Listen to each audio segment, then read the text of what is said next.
रेवती की लंबाई 21 हाथ की थी, 21 हाथ की। सतयुग में पैदा भाई, त्रेता वर्ष शादी ना है भाई, द्वापर में शादी भाई। कै योग हो गए? 3। सतयुग, द्वापर, त्रेता, 3 युग बीत गए। रेवती की लंबाई 21 हाथ की हो गई और कन्हैया लंबाई देख करके हंसने लगे।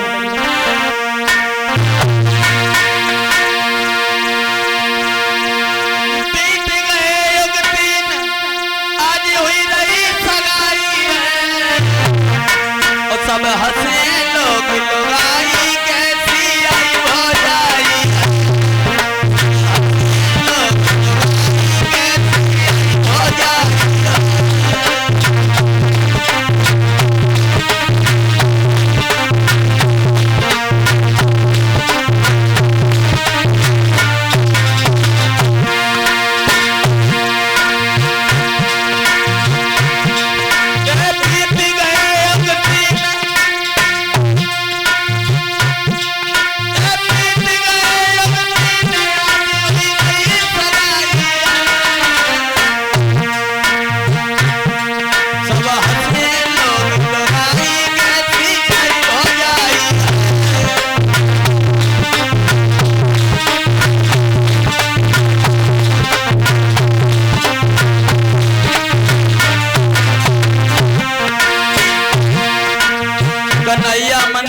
सोचने लगे,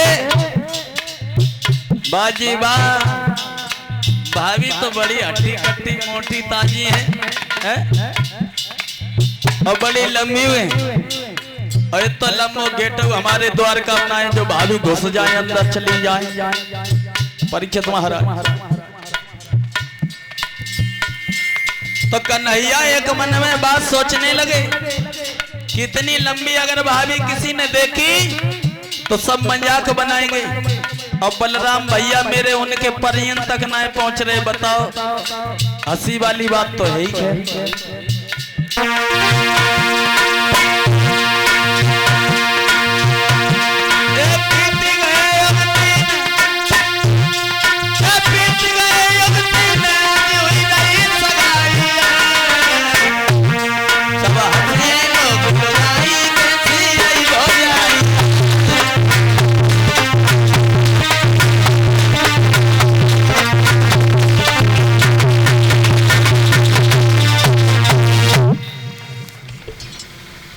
जवाब दिया, सभी लोग मेरी मजाक बनाएंगे।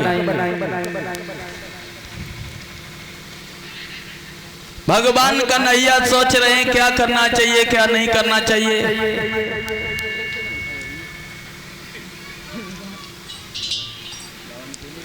फिर मन में एक विचार आया और देव ऋषि नारद खड़े खड़े देख रहे हैं कन्हैया क्या कर रहे हैं।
जैसे ये बात कन्हैया सोच रहे हैं, देवर्षि नारद सोचने लगे न जाने कन्हैया क्यों हंस रहे।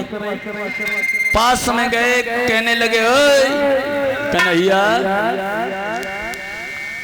तुम बड़े छलिया हो, हमें ये ना मालूम है तुम हंस क्यों रहे हो।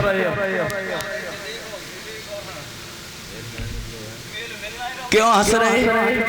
कन्हैया कहने लगे देवर्षि नारद जब हम हंस रहे तो तुम्हें काहे को बुरो लग रहा है? जा घर की बात है और घर की बात बाहर नहीं कही जाती है। देवर्षि नारद कहने लगे फिर भी बताओ कन्हैया क्यों हंसे? जवाब दिया नहीं मानते तो हम बता रहे हैं। एक बात बताओ नारद, कहो मेरे भैया इतने छोटे हैं, भाभी मेरी इतनी लंबी है, जोड़ मेल कैसे बनेगा बताओ? और द्वारका में जब लेके जाएंगे तो सब हंसेंगे, क्या कहेंगे? इतनी लंबी नारी लेकर के कहां से आए? और मेरे भैया की कैसे गुजर हुए? भाभी मेरी की शांत की, भैया मेरे पर्यंत तक नहीं बन रहे। उनसे बात करवे के लिए तो नसैनिक खड़ो होने पर तब भैया बात कर पाए।